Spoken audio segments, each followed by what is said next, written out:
नमस्कार गृहिणींनो, कृष्णदीप्स या चॅनलमध्ये आपलं सर्वांचं स्वागत आहे.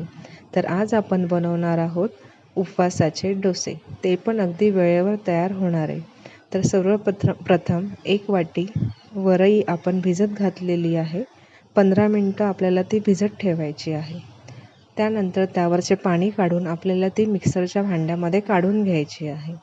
तसेच एका वाटीला आपण अर्धा वाटी साबुदाणा घेतलेला आहे. तो पण आपल्याला 10 मिनटे भिजत ठेवायचा आहे. त्यानंतर तो पण आपल्याला मिक्सरच्या भांड्यामध्ये काढून घ्यायचा आहे.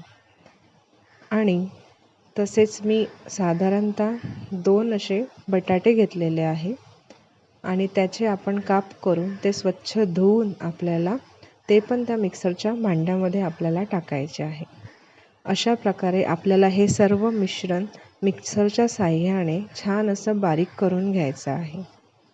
जर तुम्ही वरई 2 वाटी घेतली असाल तर तुम्हाला 1 वाटी साबुदाणा घ्यावा लागेल आणि बटाट्याची क्वांटिटी पण तुम्हाला वाढवावी लागेल. तर याचं प्रमाण आपल्याला असं बरोबर घ्यायचं आहे. तर अशा प्रकारे आपलं हे मिश्रण तयार आहे.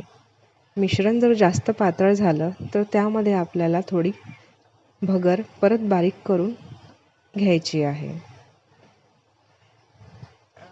त्यानंतर जर तुम्ही उपवासामध्ये सोडा खात असाल तर तुम्ही यामध्ये सोडा घालू शकता. जर नसेल खात तर मग तुम्ही थोडं चवीनुसार मीठ यामध्ये घालू शकता. तसे पण ते डोसे कुरकुरीत होतात.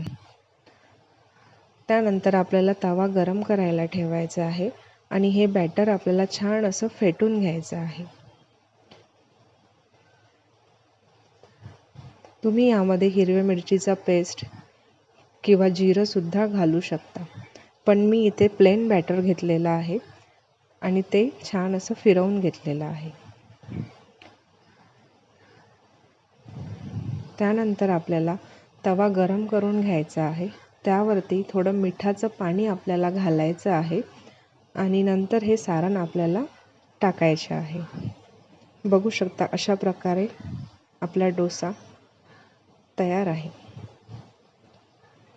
त्यानंतर एका साईडने तो झाला की आपल्याला तो परत परतवून घ्यायचा आहे.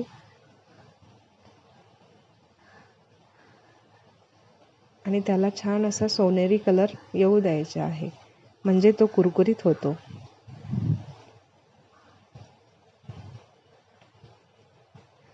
तर असे हे उपवासाचे मौसूद होणारे डोसे आपण अगदी वेळेवरती बनवू शकतो. हा डोसा तुम्ही बटाट्याच्या चटणीसोबत किंवा शेंगदाण्याच्या चटणीसोबत सुद्धा खाऊ शकता आणि दह्यासोबत पण अप्रतिम लागतो. धन्यवाद. व्हिडिओ आवडला असेल तर नक्की लाईक, शेअर आणि सबस्क्राईब करा. श्री स्वामी समर्थ.